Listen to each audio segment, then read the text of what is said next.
Ang Senado po, hindi po ito noon-time TV show na puro gimmick ang ating tinitingnan dito. Kami po ay nag-raise dito ng legitimate issues which requires legitimate attention. Talakayan sa Senado muling nag-init matapos patutsadahan ni Senator Bato de la Rosa si Senate President Tito Soto.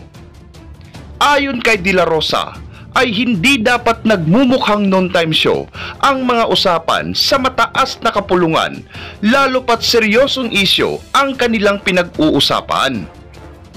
Tito Soto, sinabing pakiramdam niya ay sinisita ni de la Rosa ang pagka-Senate President niya.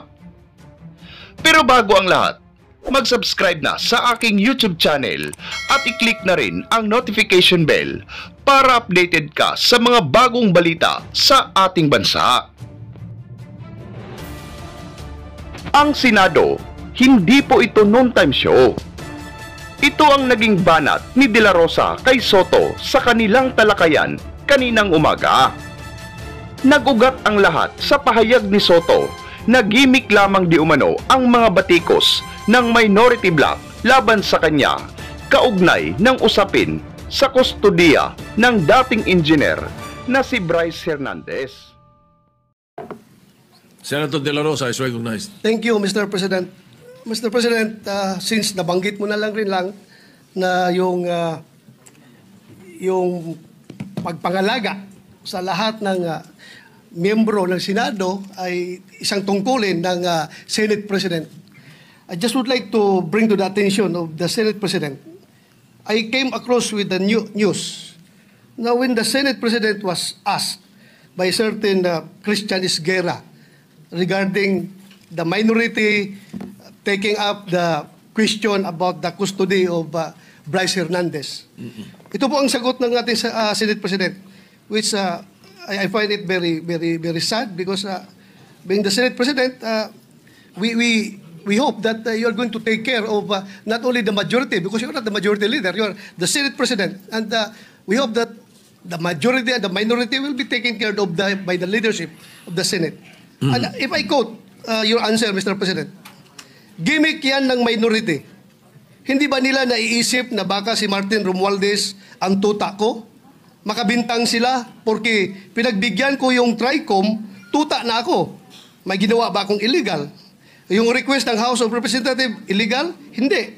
Ang gusto ninyo, awayin ko yung House of Representatives on day one. Mamatay sila sa sama ng loob. So, malungkot lang ko ito, dalawang punto, Mr. President. Unang-una, yung mamatay sila sa sama ng loob.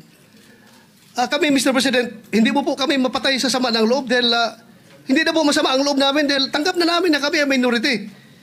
Ang kinasama lang ng loob namin is bakit kailangan pang patayin kami sa sama ng loob? Hindi na po masama ang loob namin. Tanggap na namin na kami minority. At pangalawang punto, Mr. President, gimmick lang ng minority yan. Ang Senado po, hindi po ito noon-time TV show na puro gimmick ang ating tinitingnan dito. Kami po ay nag-raise dito ng legitimate issues which requires legitimate attention. So, Mr. President, ako po ay nalulungkot, which brings me to my parliamentary inquiry, Mr. President, na yung si Bryce Hernandez, yung kanyang custody was transferred, physical custody, I'm talking about physical custody, was transferred from the Pasay City Police Station to the Senate Sergeant at Arms room. Through, yung from correction, from Camp Crame to Pasay, it was done through plenary action. Now, lately we heard that he was again transferred from Pasay to the Senate without plenary action. This is my parliamentary inquiry. Kung is a parliamentary action can be subverted by an action which is not a parliamentary action? Yun lang tanong ko. Matter of procedure lang, Mr. President. Dahil kung ganun, kailangan klaruhin natin yung ating rules. Thank you, Mr. President. Before I recognize the Majority Leader to place on record the recommitment of Mr. Hernandez, when I said mamatay sila na sama ng loob, we were addressing the trolls. Because it was the trolls who were saying something to that effect. na misunderstood nila completely. No? I'm not supposed to do this. I'm not supposed to answer you here in the rostrum, but I cannot help but do that because you took the floor. And parang sinisita mo yung Senate President, which is very unparliamentary. But nevertheless, I will answer you. Like, for example, yung sinasabi nila na sumunod daw ako kay Martin Romualdez. Just because I mentioned that Martin Romualdez called me, does not mean that ako'y sumunod sa kanya. The request was coming from the House of Representatives. And the request was to retain Hernandez in Congress. At doon ako hindi pumayag. Is that being tuta? So you cannot help but also think na sasama ang loob ko pag binabibintangan ako ng salita. Hindi po ba? So ayun, anyway, mabuti na yung masagot natin yan. At sinasabi ko sa kanila, yung mga trolls, yung mga sinasagot namin. Ngayon, to answer the issue of Mr. Hernandez, the majority leader may read the recommendation or the recommitment of Mr. Hernandez to the Senate custody. Yes, Mr. President. Mr. President, with the permission of the body, we made a study on the action that transpired the last 2 days on the recommitment of Vice Hernandez dito po sa atin sa Senado. To put on record, this is how it transpired. Last week, it was requested by, of course, the House of Representatives that we detain him in the House of Representatives. Hindi po kayo pumayag. Ang sabi nyo, kung ganun po ang gusto ni Hernandez kasi ayaw nyo pong bumalik dito, ang sinabi mo, hindi pwede. Dapat neutral and safe area doon po sa PNP Custodial Center. So nagkaroon po tayo ng debate dito dahil it was our distinguished colleague, Senator Marcoleta, who raised the issue that why was he put in the PNP Custodial area and not to the Senate Detention Facility, which was seconded by many of the members of the minority. A debate ensued. After the debate, I asked for a minute suspension and we all suggested na sa Pasay City Jail na lang po dahil malapit po sa Senado.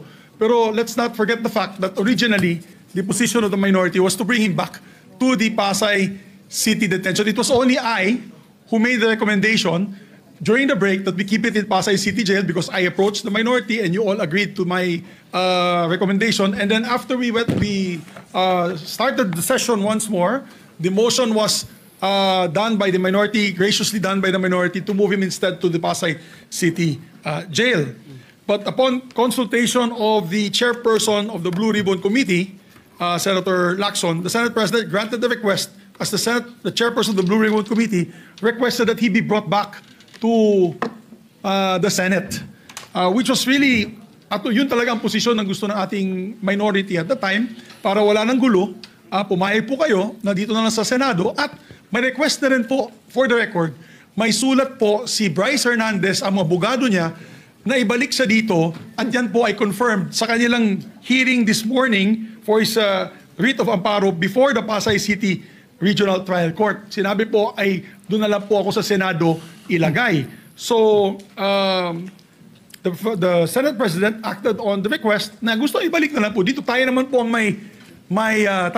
may kustodiya niya sa kanya. At as a matter of fact, while watching the press con of our distinguished colleague, Senator Marcoleta, nung tinanong sa kanya, ang sinagot po ni Senator Marcoleta ay tama naman po yan. Dapat talaga dito siya sa Senado kasi tayo po ang may kustodiya. Sinabi po ng ating mahal na senador yun. So we also pursuant to Article 6, Section 6 of the rules of the Blue Ribbon Committee, which states, a witness cited in contempt may be ordered to be detained in such a place, be designated by the committee or concurrence of the Senate President by either detention order or commitment order. And under that commitment order, wherein the witness cited contempt refuses to produce documents required of him and her or to be sworn or to testify or maliciously evades or misleads the committee or otherwise purge himself or herself of that contempt may be ordered to be committed to any jail or prison facility upon recommendation of the committee through the chairman or the concurrence of the Senate President. So in this case po, the chairman had requested that he be brought back to the Senate for detention. It's not a violation of any rule, Mr. Chairman. Mr. President, thank you. President. Yes, the minority leader recognized. Mr. President, allow me some, gandang hapon po, and allow me to clarify some, for our own peace of heart and mind, and marami kasing nakikinig din na lawyers, legislators, para lang klaro yung records, no? There are a few things I rely on. I rely on rules. The Bible is full of rules, and I believe kung ano itanim, yan ang anihin. The Senate, may rules yan. So, minority, majority, sigurado tayong masusunod yung rule. And of course, sometimes we misquote each other or we have misunderstanding, but we find a way na mag-usap-usap. Minsan umiinit ang ulo. I thank Senator Bato for bringing it up. I thank the Senate President for clarifying that he was referring to those commenting outside because wala na po ni isa sa minority ang nagsabing tuta. I think that was comments outside the Senate. And it is fair game for whoever is alluded to. Both ways po, di ba? Pagka may sinabi tungkol sa minority, pero hindi naman kayo nagsabi or hindi dito sa floor or sa media sinabi ng ibang kakampi or supporter, fair game yan. Part ng another rule is the Constitution. So first, let me clarify yung pagiging unparliamentary. You cannot argue with the presiding officer. That is what, thank you very much. That is what is unparliamentary. You cannot argue with the presiding officer. Klaro yon, we all agree on that. But you can ask a question sa Senate President. Then the Senate President has an option to answer it himself or to pass it to the majority leader or whoever is in charge.